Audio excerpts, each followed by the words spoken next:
Welcome to Tucker Carlson Tonight. Another mystery solved. Less than an hour ago, we finally learned who began funding of that Trump dossier here in Washington.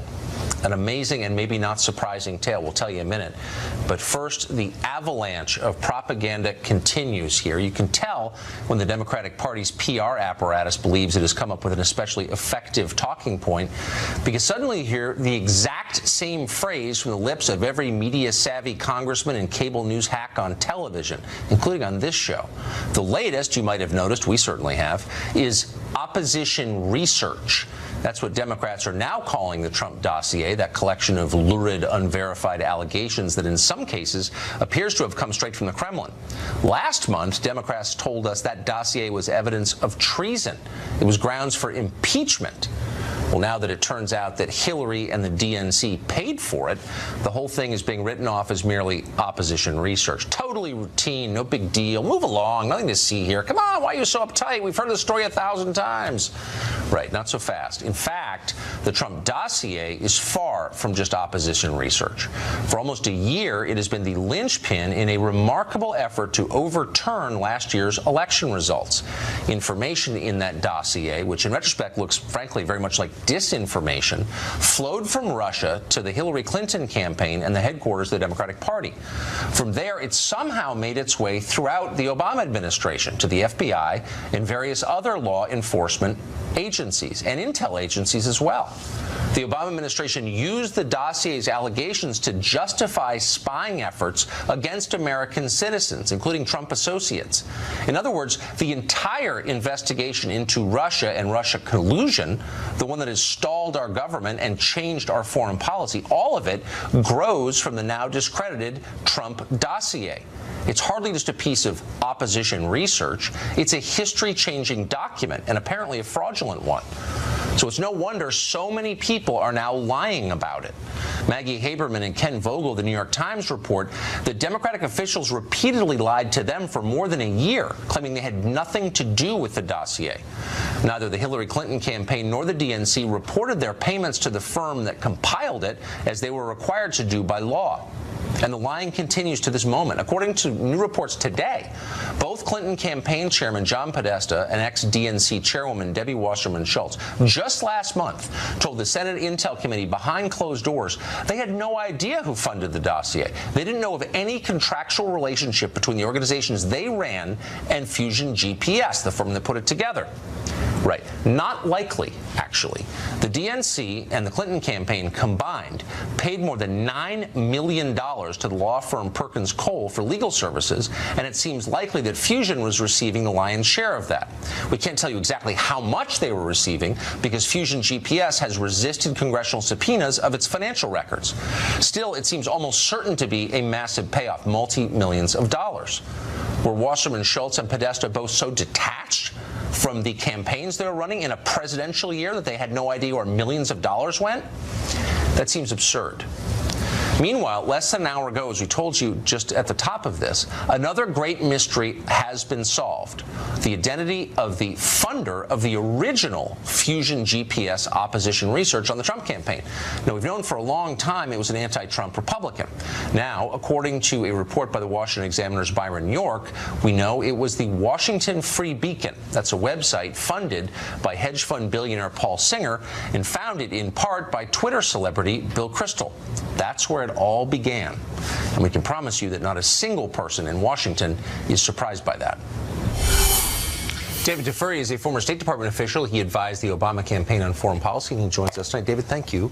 I'm glad you're here because we've had many conversations about Russia over the past year, you and I, and you've expressed outrage at the collusion between the Trump people and Russia.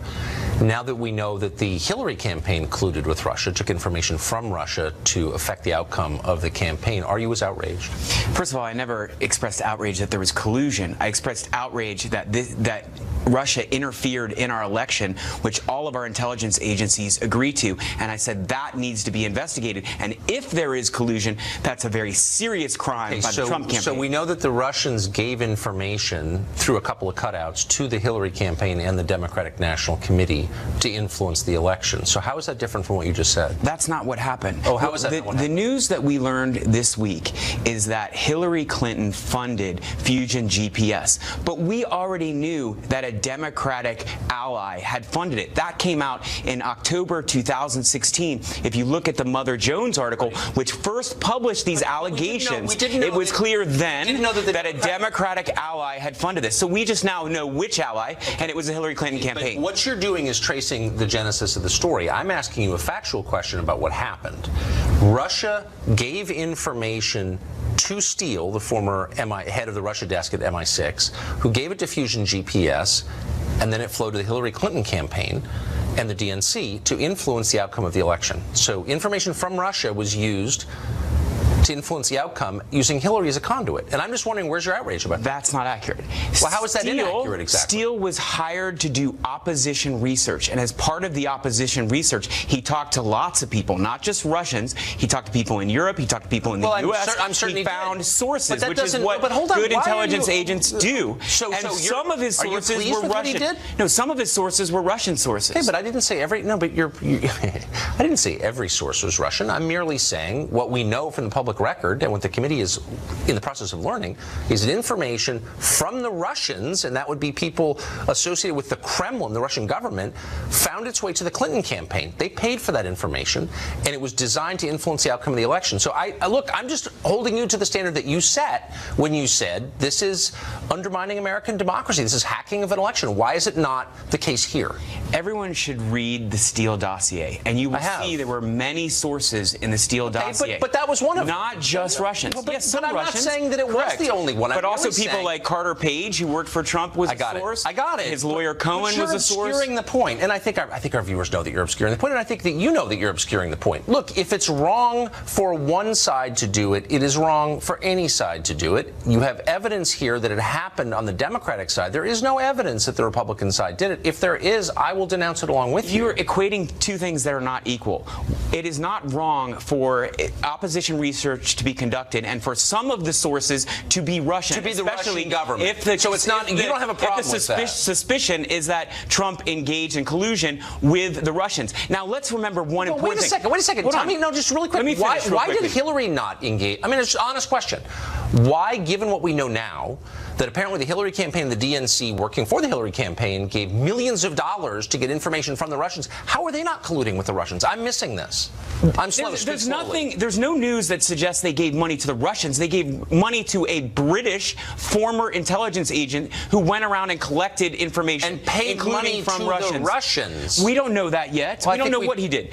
Now, but let me make one important point. But you don't seem that interested in finding out. Why do we have a special counsel investigation? We have a special counsel investigation because Trump fired the FBI director Comey. He fired the FBI director Comey because he was so worried about these allegations. I think you're missing a few steps, and here's a step. The key step you're missing is that the investigation already begun. The Justice Department began investigating the ties between the Trump campaign and we got a special counsel investigation. Why did they do when that? Trump fired Comey? Correct. I've been here the whole time, but the investigation was underway, and it was underway in part because of material gleaned from the Trump dossier paid for by the Hillary campaign. It's a really simple question. Well, does it bother you? You're wrong. There were lots of reasons why the FBI started investigating. I said in part, including they had surveillance. They've said this. They had surveillance of Trump campaign officials talking to Russians. I got it. Does it bother you? But that's also why they opened an investigation. They didn't just open an investigation. You can't have a conversation with someone who's shouting. So I'm going to lower my voice. I hope you'll do the same. We know because it has been publicly reported that the head of the FBI, Jim Comey, tried to add the Trump dossier to the January intel report from the intelligence community showing that Russia interfered in our election. So this report played a pivotal role in the investigations we're now living through. And I'm asking you a simple question. Does it bother you that a campaign document, opposition research, wound up circulating through the Obama administration, through law enforcement and intelligence agencies? How the hell did that happen? But Tucker, you're trying to argue that all roads lead back to the Steele dossier, and that's not correct. For instance, the January intelligence report that came from our CIA, our FBI, from our State Department, that was based on their review of what happened in our campaign and their review of the data and the stealing of data from the DNC You and the lunatic congressman we had on last night have convinced me you guys know that there's no answer to these questions, and so you're filibustering. That's why we have a special counsel. The special counsel will find the answers, and you should support that. This is hurting. This is really hurting. You just proved that because you're a reasonable guy, but you're acting in an unreasonable manner, which suggests that you know this is bad. It's bad, David. We're going to find out. Thank you. Thanks, Tucker. Jonathan Turley is a law professor at George Washington University Law School, a cool head, not a right-winger, been around a long time, and I wanted you to come on to assess coolly, logically, the legal exposure potentially from this story. Well, there's considerable exposure. You know, the interesting thing about the original Russian collusion argument is that colluding with Russians is not a crime under the criminal code. There's no such crime. There's conspiracy, but the question is conspiracy to do what? The case, and I've been saying this, many people have been saying this, for actual crime is actually getting weaker by the day. There's really not much evidence to suggest an actual federal crime. You know, you compare it to this, there is a basis for a criminal charge if these allegations are proven. Now, you have the Uranium One deal, which is a pay-for-play allegation. That's a serious crime. The Clintons could very well show that there was no relationship between the $500,000 that went to Bill Clinton and what the the State Department did. But that is a classic criminal allegation if it were to be proven. With regard to the fusion, GPS, and the dossier, there are issues there, particularly if people lie to investigators, either congressional or federal. That's the type of crime that gets charged in D.C. It's not. So the very specific, I think what you're referring to is what apparently happened last month before the Senate committee investigating this, where John Podesta, the former chairman of Hillary's campaign, Debbie Wasserman Schultz, the former head of the Democratic Party, were asked directly, did you pay for this? Did money from your coffers wind up at Fusion GPS? And both said no. That's right. And one of the people in the most precarious position is this attorney, Mark Elias, who was the general counsel of the campaign. The New York Times reporters, two of them, have accused him of expressly saying there was no relationship at all with the Clinton campaign or the DNC and the dossier. He was also sitting next to John Podesta with congressional investigators when Podesta made the same denial.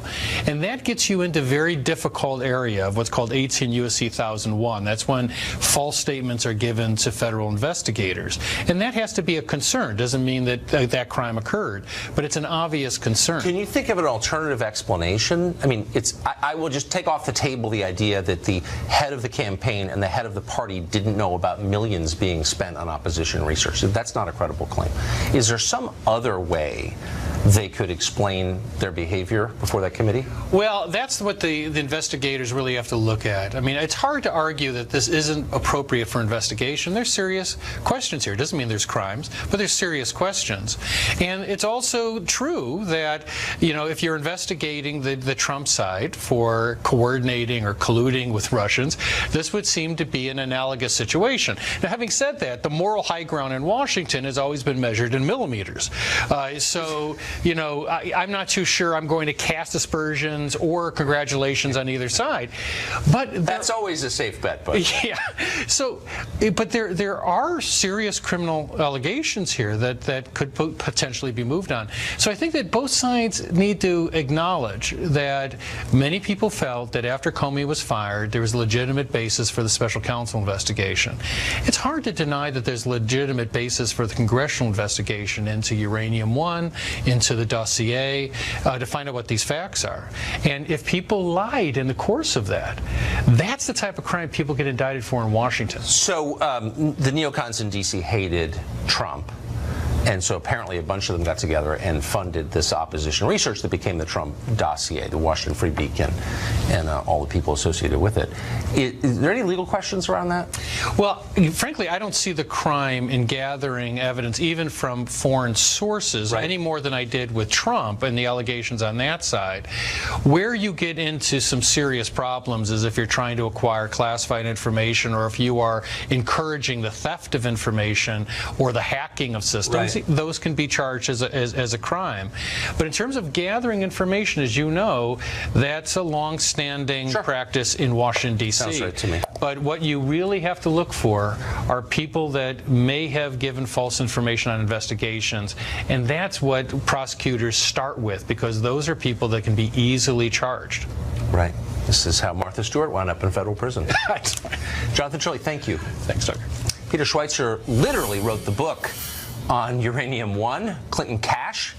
He began all of this. He joins us tonight. Peter, thanks for coming on. So there's actually a new development in what is basically an old story. Tell us what it is. Yeah, well, the new development is that Hillary Clinton's defense in saying that she was not involved in the Uranium One decision has essentially been, they've trotted out former Assistant Secretary of State Fernandez to say that he was the one that made the decision. And they presented him as basically a serious arbitrator who is going to explain how this was done. The problem is that if you look at the John Podesta emails that were leaked, you find something very curious, Tucker. You find that Mr. Fernandez was communicating with Mr. Podesta when this story first broke in 2015 when my book came out. And in fact, what Mr. Fernandez told John Podesta was, I want to do all I can to help the Hillary Clinton campaign. And literally 4 days after that email, that's when he was trotted out to say Hillary Clinton was not involved in this decision. I was the one that made the decision to approve the Uranium One deal. So what it means, bottom line, is, this is not a source we can trust. It's another example of why we need to investigate this. We simply can't take his word for it, and we certainly can't take Hillary Clinton's word for it. Well, it also suggests that they knew exactly how this would be perceived from the outside. So her husband had taken this $500,000 speaking fee. Their family foundation had taken about $145 million from board members of Uranium One. There are going to be a lot of questions, and so it sounds like, from the evidence you just suggested, that they found this guy and said, you know what, you're making the decision. Yeah, no, that's right. I mean, their responses have been to trot out Fernandez, and their other defense has essentially been, well, there were 8 other government agencies that approved this deal. The problem is, Tucker, that has absolutely nothing to do with the issue of bribery. There's nothing in the bribery statutes that says you have to be the swing vote. The point is if that she voted and supported this initiative in any way in exchange for this money, it doesn't matter if the vote was 5-4, if 9-0, it still constitutes bribery. So, this is part of the problem. They have not presented any evidence to support their claims, and I think it's why we need to investigate this. We can't take Hillary's word for it, and the explanations they've offered thus far simply don't add up. That's right. And not all government agencies are created equal. I mean, the State Department is the first among equals, so, they have more influence than others. Of course, this whole thing in American national security suffered because of this. Anyway, Peter, thank you. You're the one who broke this story, and I don't think you can get enough credit for it. I appreciate it. Thanks, Tucker. The latest JFK documents have been out for 24 hours. They've revealed some things that people didn't know before. We'll bat it around with a JFK expert next.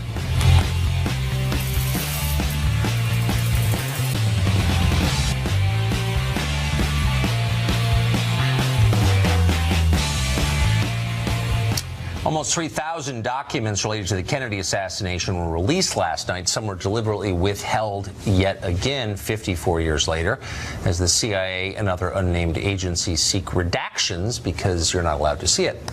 In other words, it's enough fuel for conspiracy theorists to go another 50 years or so. What have we learned in the last 24 hours? Larry Sabato is a professor at the University of Virginia. He runs the Center for Politics. He's an expert on Kennedy and the assassination. He joins us tonight. So, Larry, whenever you talk about this, you don't want to seem like a nutcase or anything. On the other hand, Bobby Kennedy, the then Attorney General, it has now been shown, believed his first reaction was the CIA did this. I'm not saying they did, but I am saying, he thought it was possible. So have we gotten any closer to what happened with these documents? No, at least not the ones I've read, Tucker. Remember, there are Right. tens and tens of thousands of pages. We're just now skimming them and using some great student resources. I think you know how good the students are at the University Yes, of I Virginia. do. You know some of them.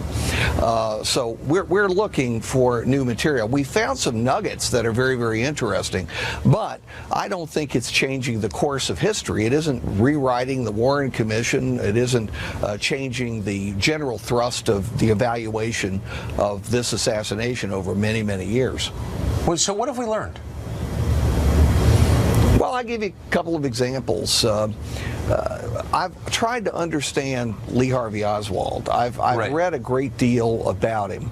You know, he was young, he was a misfit, some might say a sociopath, very strange guy who would defect to the Soviet Union That's right. in those days from the United States. And then he got to come back, amazingly, went right to work really for Fidel Castro. So this is an unusual fellow. But one thing I never understood was that, until I read something in that file, he had murder on his mind for a long time. One of his associates in the military reported shortly after Eisenhower began his second term that Lee Harvey Oswald said he wanted to kill Dwight Eisenhower because he was part of the oppressive class, killing the poor people. We know as well that during his when he came back to the United States, he told his wife and convinced her at one point that he was preparing to kill former Vice President Richard Nixon on a Texas trip. Yes, on a Texas trip. Interesting. Turned out he was using that to abuse his wife, Tucker. The vice president wasn't coming at the time that Lee Harvey Oswald told his wife he was. He never had the opportunity. Then he nearly killed General Edwin Walker. It was an inch difference. He shot at him, nearly killed him. We know what happened on November 22nd. This guy had murder on his mind for years, and he finally acted on it. Let me ask you quickly, there's evidence that a British newspaper, or the FBI anyway, believed that a British newspaper received a call less than an hour before the assassination saying, call the U.S. Embassy, something terrible is about to happen in America. Is that a credible account, do you think? Yes, it is. In fact, today I had a lot of experiences with British TV. They were fascinated with this document. They were focusing on it. What convinced me was not simply the account by the reporter. It was that we've now learned MI5, British intelligence, essentially validated this claim and believed the reporter, did pretty extensive research into it. They were never able to identify the person who made the call. But 25 minutes before President Kennedy was assassinated, this reporter in the Cambridge News, remember Cambridge was a nest of communist spies for decades, and they know 25 minutes before, this person said to the reporter, you'd better call the U.S. Embassy, there's big news coming out of the United States. Now look, maybe it was a coincidence, maybe it was a crank call, but I'll tell you, it's one of the most incredible coincidences in history. It's unbelievable. Larry Sabato, that was really interesting. Thank you for that. Thank you, Tucker. Thanks a lot. Hollywood attorney Lisa Bloom made her career acting as the supposed champion of victims of sexism, but that's not at all what she was. Tonight, additional evidence she worked to discredit victims of sexual harassment, specifically those harassed by Harvey Weinstein, and she did it for pay.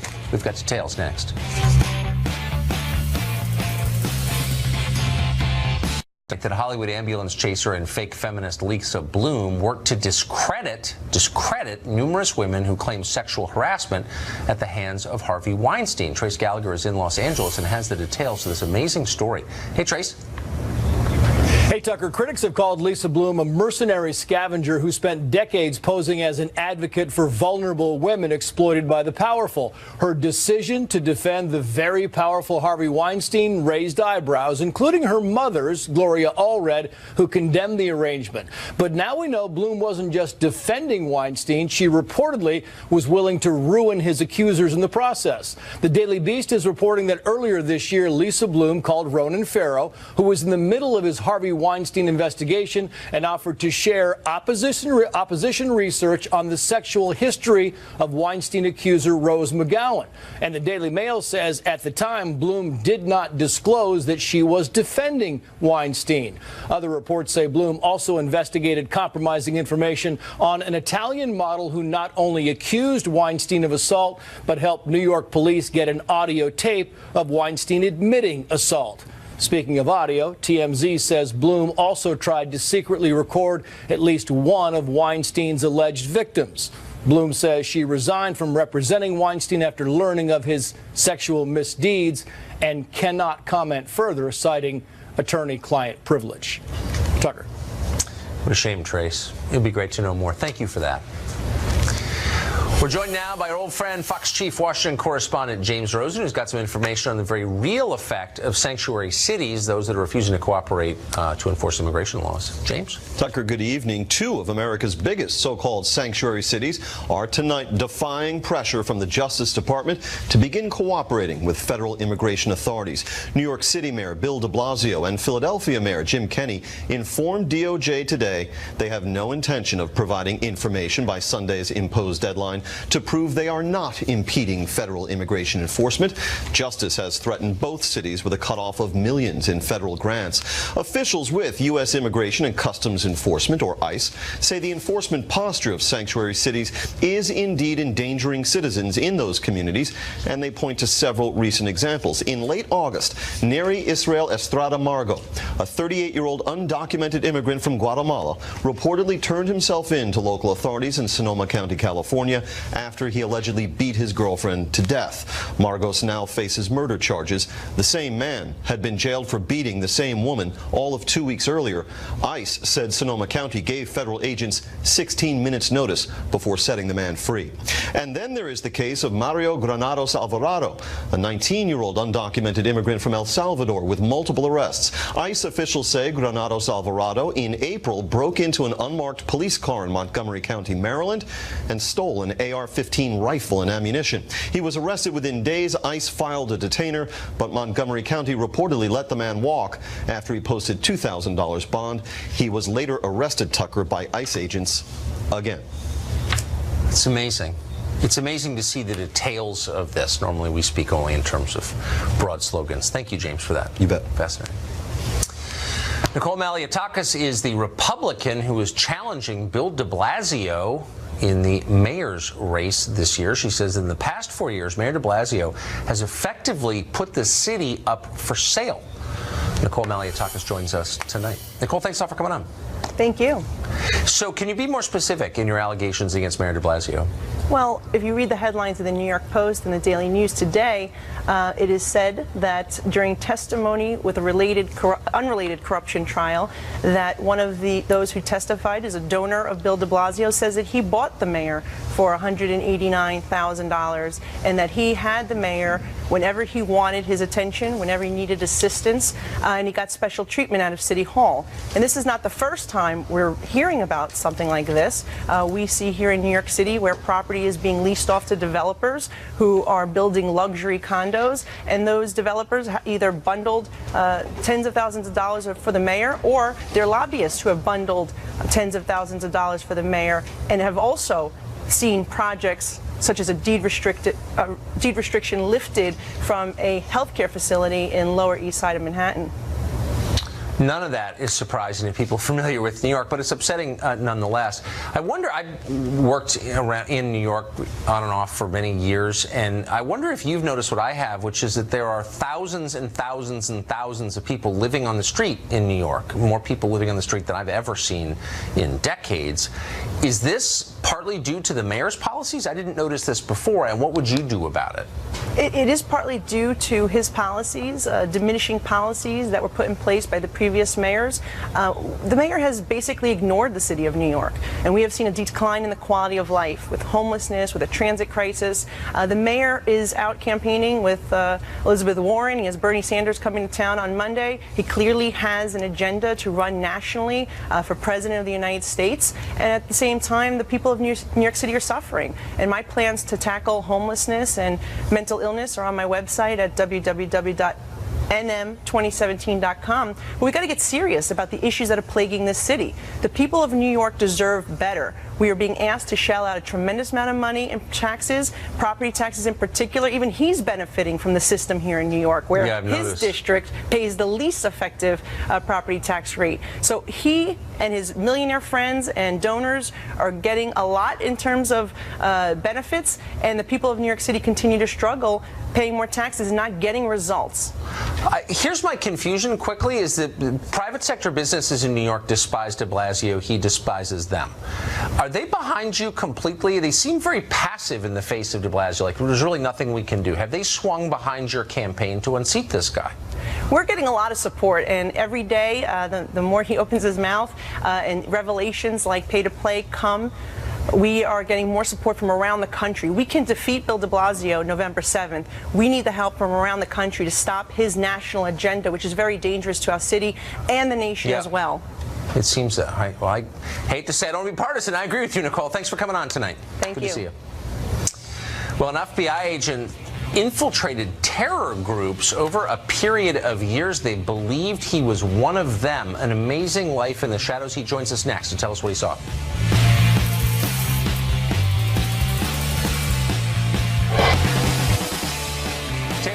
He spent years helping the FBI combat Islamic terrorism, and he did it in the most daring and dangerous way possible by personally joining their ranks as an inside man. The work was so dangerous that Tamer El-Nouri is not his real name. We can't let you hear his real voice. We can't let you know what he looks like, in fact. El-Nouri just put out a new book. It's called American Radical: Inside the World of an Undercover Muslim FBI Agent. He recently sat down with us to discuss his life fighting Islamic extremism from the inside. Here's the first part of that interview. So to give us some sense of the lengths you have to go to protect your life, tell us what you went through to change your appearance.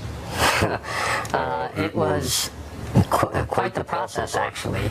I had to go to a prosthetic company who essentially adds a chin, a nose, a forehead, new hair, different skin coloring.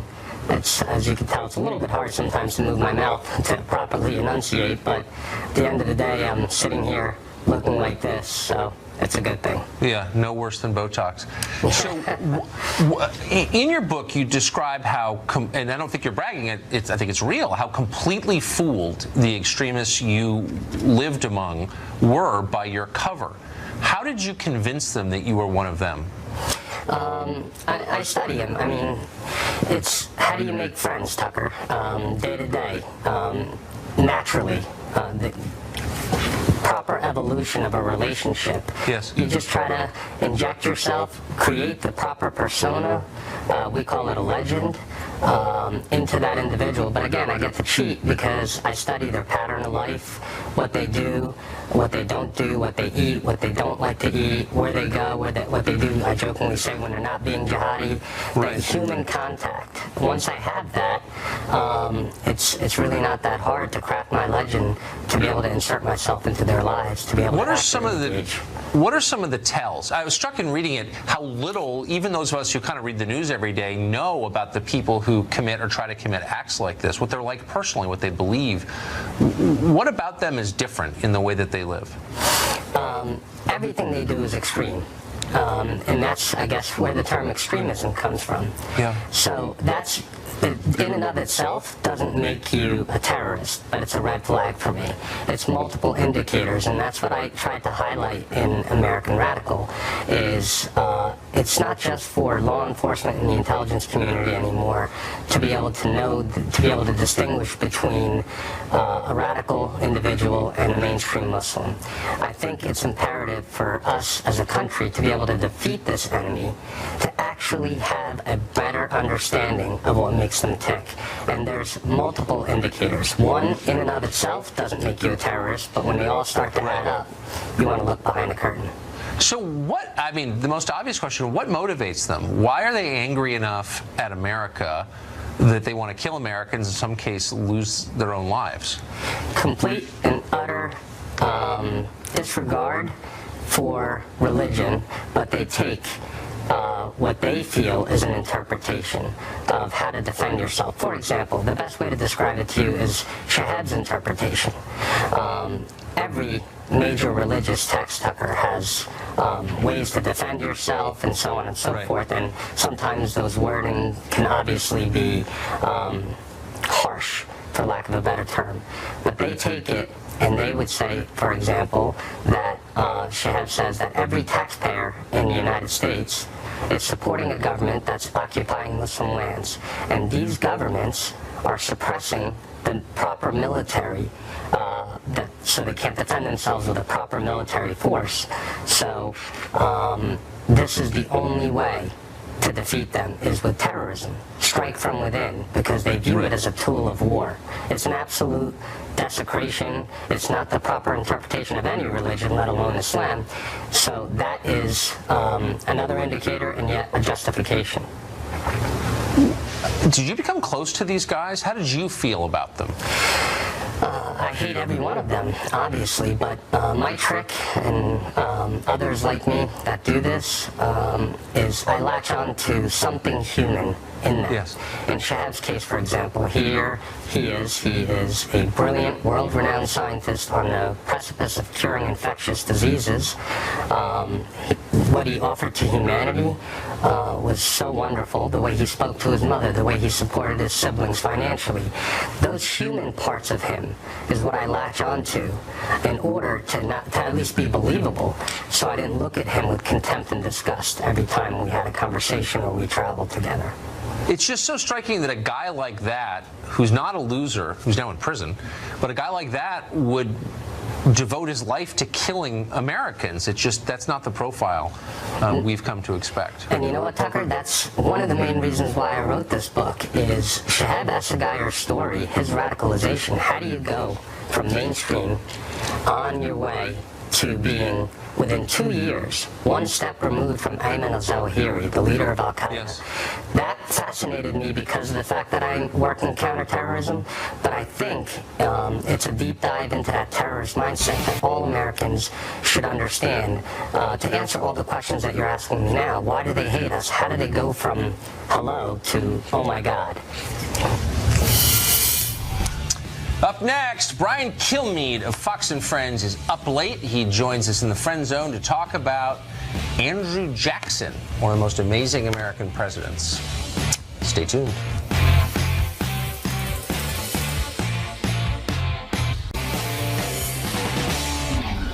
Time now for the Friend Zone, an irregular but beloved segment where we invite one of our friends from here at Fox onto the show. Brian Kilmeade, one of our all-time favorites, hosts Fox and Friends by day, early in the morning. By night, he's an expert on President Andrew Jackson. He's got a new book on Old Hickory. It's called Andrew Jackson and the Miracle of New Orleans. It's about the future president's massive triumph over the Brits in the War of 1812. Often forgotten, but celebrated in this book. Brian Kilmeade joins us tonight. Thanks so much for having me on. We love having you on. I can't believe you're still awake. On the gridiron. So I love the I know. I'm very impressed by it. So this book has modern resonance, in part because our current president has invoked Andrew Jackson so often. Do you see any similarities? Oh, yeah. I mean, I took the same tour the president took with the same person the president went with. And, you know, Andrew Jackson, for one thing, was not liked by the establishment, the Virginia, Massachusetts establishment. Yeah. Andrew Jackson wasn't taken seriously when he ran. Andrew Jackson wasn't respected by his predecessors. Andrew Jackson liked to surround himself with his own family once in the White House in particular. And Andrew Jackson, most of all, has the same style, unique hair. Well, and he also, I think he literally shot a man on Fifth Avenue or in Nashville or something. Didn't he? Right? He got into an argument. Well, how else would you settle your scores? And that's what brings me to this. So Andrew Jackson was told as he was an orphan at 13. And to me, what I loved about this story, and I got into it even more than I thought I would, is because we are under the belief in America, and I know you believe this in all seriousness and all through our sarcasm, that it doesn't matter where you start in America, you have the opportunity to be successful, an opportunity to pursue happiness. He's at 13 years old, fighting in a war, loses his two older brothers. His dad died before he was born, and his mom goes to earn some money. He finds out his mom's dead because her stuff arrives in the house in a trunk. The guy never had a present, celebrated Christmas or a birthday. He was literally raised by his town. He was determined to matter, not to be a criminal, not to use that as an excuse. And he works his way up, becomes a lawyer, a congressman, a senator, senator, a judge, an attorney general, a militia general, wins the biggest battle maybe in American history, and then becomes a two-term president. That is an American story, and that it goes to show you whatever it takes, you can be successful, even back then before Twitter. He was a tough man. I mean, they called him Old Hickory for a reason. So quickly, the Battle of New Orleans, right, you're describing as the most important battle. You know, they burned Washington to the ground. Of you know, course. the White House, it still exists. There's some burn marks in the archways there. They still have it. Tony Blair later apologized. I don't accept it. So we lose that battle. We lose every other battle. Every city is terrorized except Alexandria, who said, how much would it cost for you not to burn our city? And they wrote the check. So fantastic. So they get around, and all our generals are either underqualified or just shot because they're around since the revolution. We have not really had a standing army and militia. Retrospect, don't start a war with somebody, declare war on somebody if you are outnumbered 3-1 and the army you're about to fight just beat Napoleon. Okay? Note to self.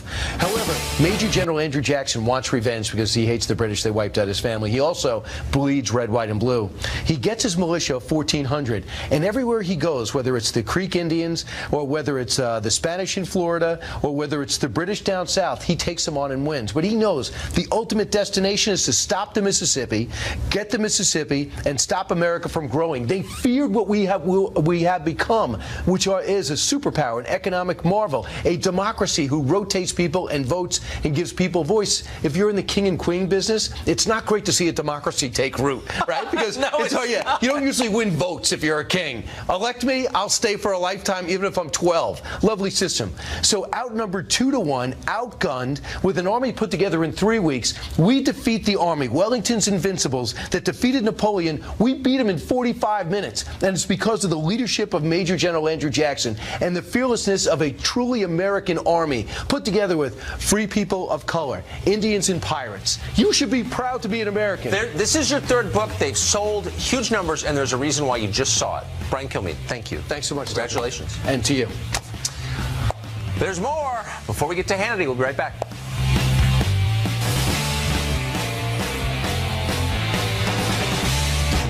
That's it for us tonight and for the week. We'll be back Monday at 8, the show that's the sworn enemy of lying, pomposity, smugness, and groupthink. Hope you have an absolutely terrific weekend. Good night from Washington. Sean Hannity is